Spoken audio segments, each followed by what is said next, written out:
Hello everyone, legalbuzznow.com पे आपका एक बार फिर से स्वागत है। लीगल बज ऐप आप गूगल प्ले स्टोर से डाउनलोड कर सकते हैं और प्रतिदिन नए नए प्रश्नों का अभ्यास कर सकते हैं जो प्री और मेंस दोनों परीक्षा के होते हैं। तो आज ही गूगल प्ले स्टोर से लीगल बज ऐप डाउनलोड करें। फ्रेंड्स, आज हम समझेंगे सेक्शन 30 सीआरपीसी का सेक्शन 30 जो है आज हम समझने वाले हैं। तो सीआरपीसी का सेक्शन 30 बात करता है जुर्माना देने में व्यतिक्रम होने पर कारावास का दंडादेश, यानी अगर जुर्माना देने में अगर किसी प्रकार का व्यतिक्रम होता है तो कारावास का दंडादेश दिया जाता है और सेक्शन 30 सीआरपीसी इस बारे में प्रोविजन करता है। तो आइए जानते हैं सेक्शन 30 क्या प्रोविजन करता है। सेक्शन 30 का सबसेक्शन 1, कोई मजिस्ट्रेट जुर्माना न देने पर विधि द्वारा प्राधिकृत दंडादेश दे सकता है। यह एक बात साफ हो गई है कि कोई भी मजिस्ट्रेट अगर जुर्माना देने में अगर किसी व्यक्ति द्वारा व्यतिक्रम होता है तो विधि के द्वारा जो प्रेस्क्राइब्ड दंडादेश है वो दे सकता है। पहली कंडीशन तो विधि द्वारा प्राधिकृत दंडादेश मजिस्ट्रेट दे सकता है जुर्माना देने में व्यतिक्रम होने पर, परंतु यह कंडीशन दे दी गई है परंतु वह अवधि, यानी जिस अवधि के लिए कारावास का जो दंडादेश दिया जाएगा जुर्माने के न देने के बदले, तो वह सेक्शन 29 के अधीन मजिस्ट्रेट की शक्ति से अधिक नहीं होगा। यह सेक्शन 29 के अकॉर्डिंग रहते हुए ही मजिस्ट्रेट को जो है जुर्माना न देने पर कारावास का दंडादेश देने की पावर है। तो सेक्शन 29 को एक बार हम देख लेते हैं। सेक्शन 29 सीआरपीसी में हमने देखा था कि मुख्य न्यायिक मजिस्ट्रेट 7 वर्ष तक का कारावास दे सकता है, यानी जो मुख्य न्यायिक मजिस्ट्रेट है वह 7 ईयर्स का कारावास दे सकता है। उसी तरह से जेएम फर्स्ट यानी प्रथम वर्ग न्यायिक मजिस्ट्रेट 3 वर्ष तक का कारावास और 10,000 रुपये का जुर्माना दे सकता है। उसी तरह से द्वितीय वर्ग न्यायिक मजिस्ट्रेट 1 वर्ष तक का कारावास और 5,000 रुपये तक जुर्माना दे सकता है। तो इस तरह से हमने कंडीशन पढ़ी कि जो मुख्य न्यायिक मजिस्ट्रेट है वह 7 वर्ष और जेएम फर्स्ट 3 वर्ष का कारावास और 10,000 रुपये का जुर्माना, और द्वितीय वर्ग न्यायिक मजिस्ट्रेट 1 वर्ष तक का कारावास और 5,000 तक का जुर्माना। तो इसी कंडीशन के यानी सेक्शन 29 के अकॉर्डिंग रहते हुए ही जो है मजिस्ट्रेट जो है किसी मजिस्ट्रेट की पावर होगी जुर्माना न देने में व्यतिक्रम होने पर कारावास का दंडादेश देने की शक्ति।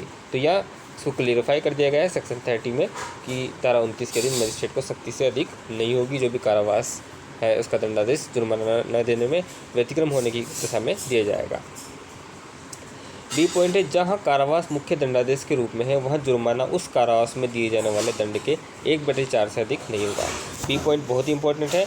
अगर कारावास जो है मुख्य दंडादेश के रूप में दिया गया है, कंडीशन क्या बताई गई है कि अगर कारावास जो है मुख्य दंड के रूप में दिया गया है तो जुर्माना जो होगा उस कारावास का 1/4, यानी जुर्माना उस कारावास में दिए जाने वाले दंड का 1/4 से अधिक नहीं होगा। यह याद रखें कि अगर कारावास मुख्य जो दंड है उसके रूप में दिया गया है तो जो भी जुर्माना उस पर लगाया जाएगा तो उस कारावास का 1/4 से अधिक नहीं होगा, यानी कारावास की जो अवधि है उसका 1/4 से अधिक नहीं होगा।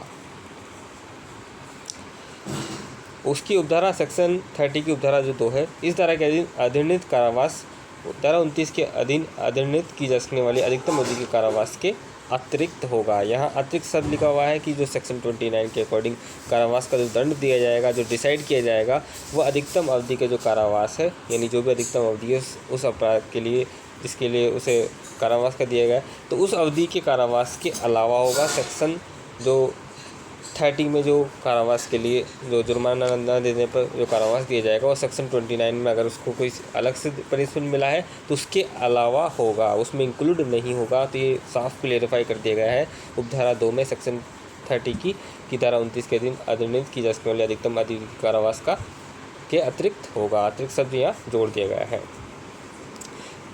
सेक्शन 67 जो आईपीसी उसमें इसको पूरा क्लियरिफाई किया गया है कि भारतीय दंड संहिता की धारा 67 में यह बता दिया गया है कि केवल जुर्माना है।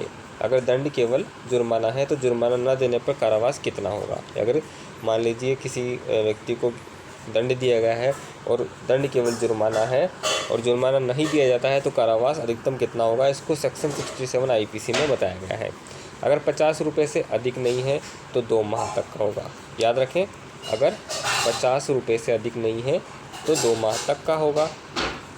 अगर जुर्माने की रकम 100 रुपये से अधिक नहीं है तो 4 माह तक का होगा। उसी तरह से अन्य अगर रकम है तो 6 माह तक का होगा। तो इस तरह से क्लियरिफाई हुआ कि अगर 50 रुपये से अधिक नहीं है तो 2 माह, 100 रुपये से अधिक नहीं है तो 4 माह और अन्य रकम है तो 6 माह, तो यानी 2 माह, 4 माह और 6 माह, इस तरह का कारावास अगर दिया जाता है कंडीशन में। अगर 50 रुपये से तक का है तो 2 माह, और 100 रुपये से अधिक नहीं है तो 4 माह, और अन्य रकम है तो 6 माह। तो ये ध्यान देने योग्य है कि इन दशाओं में कारावास केवल सादा होगा। इसमें कंडीशन और है कि ऐसी कंडीशन में जो कारावास दिया जाएगा वो बिल्कुल सादा होगा। तो इस तरह से हमने सेक्शन 30 को आज CRPC को समझा। तो आगे फिर हम कुछ नया सीखेंगे। आज के लिए इतना ही। Thank you very much.